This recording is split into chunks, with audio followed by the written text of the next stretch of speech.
In this video, I'll show you how to write professional emails in English.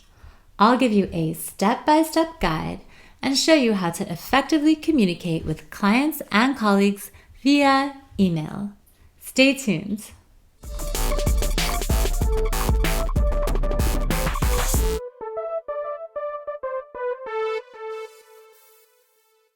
Hi, this is Jenny from Real Estate English Academy, the place for real estate professionals to boost their English. If you're new to this channel, make sure to subscribe and turn on the bell button so that you can get notified every time we publish a new lesson. In a corporate or other professional environment, it's very important to be able to write clear and concise emails. I work as a translator for international real estate companies, and for my clients, email is certainly the preferred method of getting in touch with me.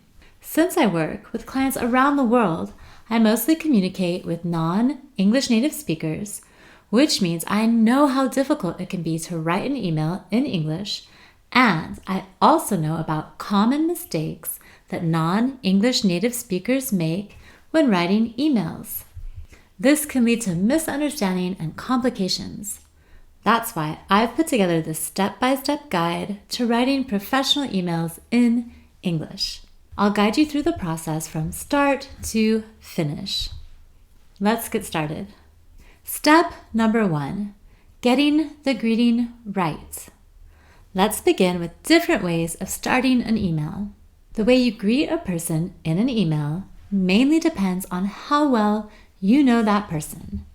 In general, we could say that there are 3 types of greetings: formal, neutral, and informal. Now, formal greetings are appropriate when you write an email to someone you don't know or who is acting in an official capacity. Let me give you a couple of examples of formal greetings. Dear Sir or Madam, if you don't know who you're writing to. Dear Mr. or Ms. Smith, if you know the person's name, or Dear Adam. Most emails, however, are less formal, which brings me to more neutral ways of greeting someone in an email. This is appropriate when addressing clients and colleagues that you've communicated with before and with whom you've already established a professional connection. Here are some examples. Hello, Alice. Hi, Alice. Alice. An informal and also very common way of greeting someone you've known for a long time and with whom you may be friends or have a close personal relationship is simply, hey, or hey, Paul.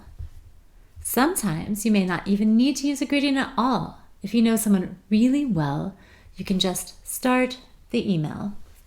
Also, when you write several emails back and forth with one person within a short period of time, you don't need to repeat the greeting every time. The greeting is usually followed by a polite phrase like, how are you? Or I hope you're doing fine.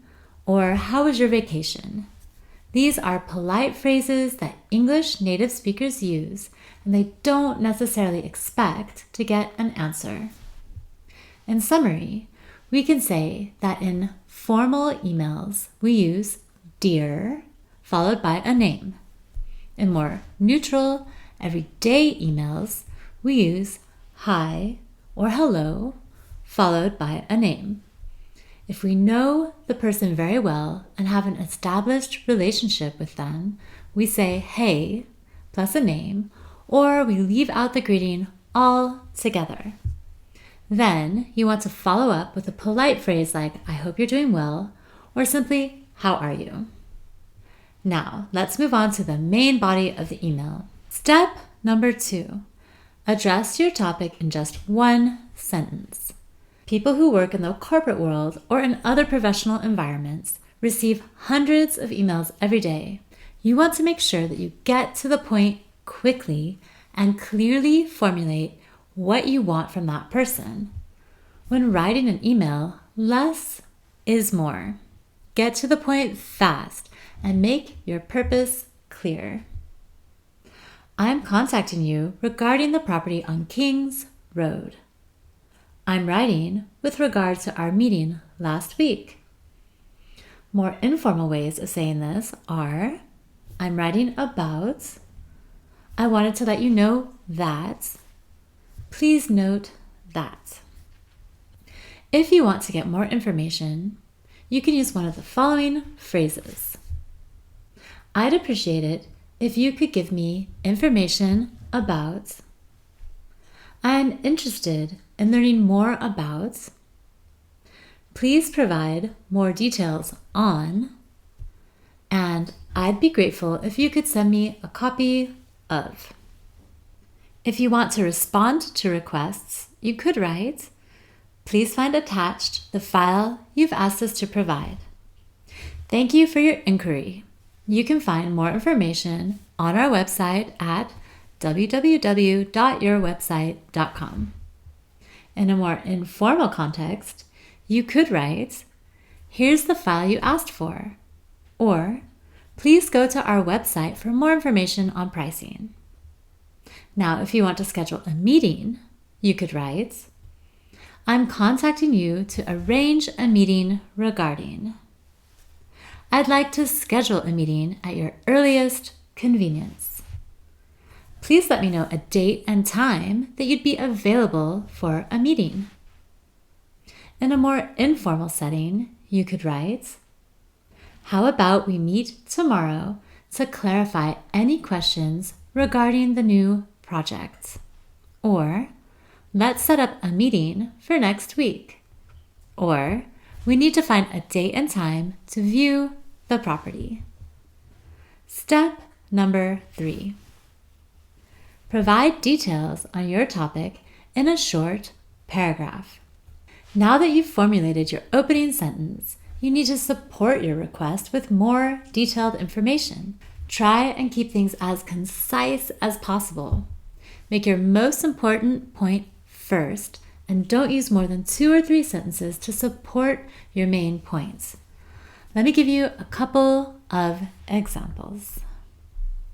I'm contacting you regarding our meeting yesterday. My main concern is that construction progress is not fast enough. We're about 1 week behind schedule and need to find a way to speed things up. Or, please find attached the sales details you've asked for. The document contains all the necessary property relevant information, including information on location, key financials, and due diligence. Or, I'm writing to you to inform you about the issues we've been experiencing with our data room. We're currently unable to update records or information stored there. This is causing severe problems for our clients and is costing us large amounts of money. Okay, now that you've provided more details on the information contained in the opening sentence, the purpose of your email has been clearly formulated, which leads us to step 4. Explain what you expect of the other person. Every email needs a clear call to action. That means you need to let the person you're writing to know what you expect them to do. So let's go back to the earlier examples and formulate a call to action. Email number 1. Greeting, dear Ms. Smith. Opening sentence. I'm contacting you regarding our meeting yesterday. Supporting details. My main concern is that construction progress is not fast enough. We're about 1 week behind schedule and need to find a way to speed things up. Call to action. Please contact the property developer and remind them of the construction schedule they're contractually bound to. If the situation does not get remedied soon, we'll start looking into enforcing late delivery penalties. Email number 2. Greeting. Hello, Adam. Opening sentence. Please find attached the sales details you asked for. Supporting details. The document contains all the necessary property relevant information, including information on location, key financials, and due diligence. Call to action. If you need more information on the investment opportunity, let me know and I'll give you access to our data room where everything is listed in even more detail. Email number 3. Greeting. Hi, Sarah. Opening sentence. I'm writing to you to inform you about the issues we've been experiencing with our data room. Supporting details. We're currently unable to update records or information stored there. This is causing severe problems for our clients and is costing us large amounts of money. Call to action. We need you to fix the problem ASAP. If you want to make more than one point in your email, you can string them together by adding a transitional phrase, such as, there's more than one point I'd like to address, or I also wanted to ask you about, or there's another issue I'd like to discuss with you. Present your second point using the same pattern we discussed earlier. Opening sentence, supporting information, and call to action. You can do this for each additional point you'd like to make in your email. Step number 5, get the ending right.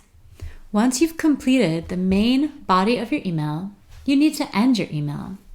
Typical sign-offs include kind regards, best wishes, regards. These are neutral phrases that you can use to end an email. More informal sign-offs include take care or all the best. So, when I end an email, I might write, regards, Jenny, or all the best, Jenny. One general thing I'd like to point out is that you should organize your thoughts clearly in separate paragraphs. Each of the 5 steps outlined in this video should go in a separate paragraph. It's just easier for us to digest bite-sized information. It also helps us understand the content of written text better when it's broken up into logical chunks of information. If you have any questions or thoughts about this video, let us know in the comments below.